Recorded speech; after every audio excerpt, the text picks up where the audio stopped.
தந்தை பெரியார் குறித்து சீமான் அவதூறாக பேசியதாக தற்போது போராட்டம் நடைபெற்று வருகிறது. தந்தை பெரியார் திராவிட கழகத்தினர் இந்த போராட்டத்தில் ஈடுபட்டு வருகின்றனர். கடுமையான கண்டனங்களை பதிவு செய்து போராட்டத்தில் ஈடுபட்டிருக்கக்கூடிய நிலையில் அவர்களை தடுத்து நிறுத்தி தற்போது காவல்துறையினர் வேனில் ஏற்றி வருகின்றனர். சென்னையில் நாம் தமிழர் கட்சி ஒருங்கிணைப்பாளர் சீமான் வீட்டிற்கும் போலீஸ் பாதுகாப்பு போடப்பட்டிருக்கிறது. சென்னை நீலாங்கரையில் உள்ள சீமான் வீட்டை முற்றுகையிட முயன்ற தந்தை பெரியார் திராவிட கழகத்தினர் தற்போது கைது செய்யப்பட்டும் வருகின்றனர். தந்தை பெரியார் குறித்து நேற்று அவதூறு பேசிய நிலையில் சீமான் வீட்டை முற்றுகையிட்டு தந்தை பெரியார் திராவிட கழகத்தினர் முற்றுகை போராட்டத்தில் ஈடுபட்டு வந்தனர். தற்போது அவர்கள் செய்தியாளர்களை சந்திக்கின்றனர். அந்த காட்சிகளை பார்க்கலாம்.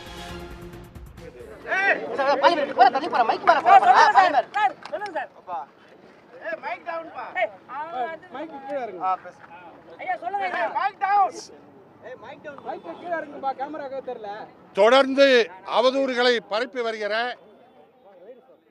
சீமான் அவர்கள் பெரியாரை பற்றி பெரியார் என்று பெயர் சூட்டிய பெண்களை இழிவுபடுத்தி சீமான் பேசியிருக்கிறார். அவருடைய பேச்சு எந்தவித ஆதாரமற்றது.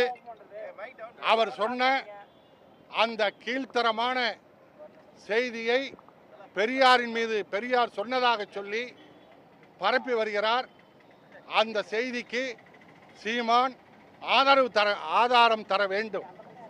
ஆதாரம் இல்லாத பேச்சை உலகம் முழுவதும் உள்ள மக்களுக்கு பெரியாரை கொச்சைப்படுத்துகிற வகையில் அவர் சொல்லியிருக்கிறார்.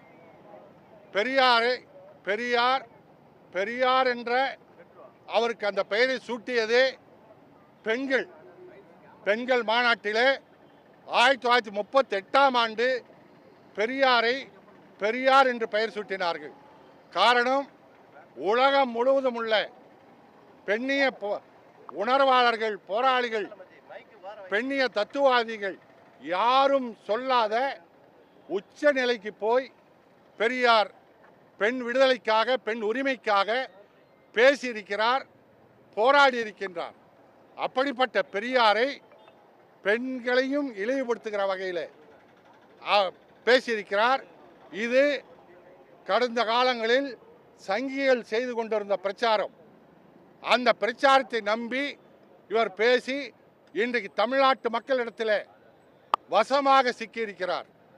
சங்கிகள் தான் இப்படி ஒரு தவறான பிரச்சாரம் செய்து வந்தார்கள். எங்களிடத்தில் ஆதாரம் இருக்கின்றது. சங்கிகள் கடந்த காலங்களில் இதே கருத்தை பேசினார்கள். அந்த கருத்தை பேசுகின்ற போது விடுதலை 11/5/1953 இதில் பெரியார் சொல்லியிருக்கிறார் என்று சங்கிகள் எடுத்து போட்டார்கள். ஆனால் அந்த 11/5/1953 விடுதலை என் கைகளில் இருக்கின்றது. இந்த விடுதலை 4 பக்கம். இந்த 4 பக்கத்தில் இவர்கள் சொன்ன அந்த கொச்சையான செய்தி பெரியாரால் எந்த இடத்திலும் சொல்லப்படவில்லை. ஆனால் இப்படி அபாண்டமான பொய்யை சீமான் பரப்பி வருகின்றார். இப்படி ஏற்கனவே 1973ஆம் ஆண்டு துக்ளக் ஒரு தவறான செய்தியை பரப்பியது. என்னென்று சொன்னால், பெரியார் அடுத்தவன் பொண்டாட்டியை பெண்டாட சொல்கின்றார், அடுத்தவன் மனைவியை பெண்டாட சொல்கின்றார் என்று துக்ளக் ஒரு செய்தியை போட்டது. எங்களுடைய மூத்த வழக்கறிஞர் துரைசாமி அவர்கள் உடனடியாக உயர்நீதிமன்றத்தில் வழக்கு தொடுத்தார். அந்த உயர்நீதிமன்றத்தில் துக்ளக் பத்திரிகை ஆசிரியர் மன்னிப்பு கேட்டார் அந்த செய்தியை போட்டதற்கு. அப்படி ஒரு நிலையை இப்போது இந்த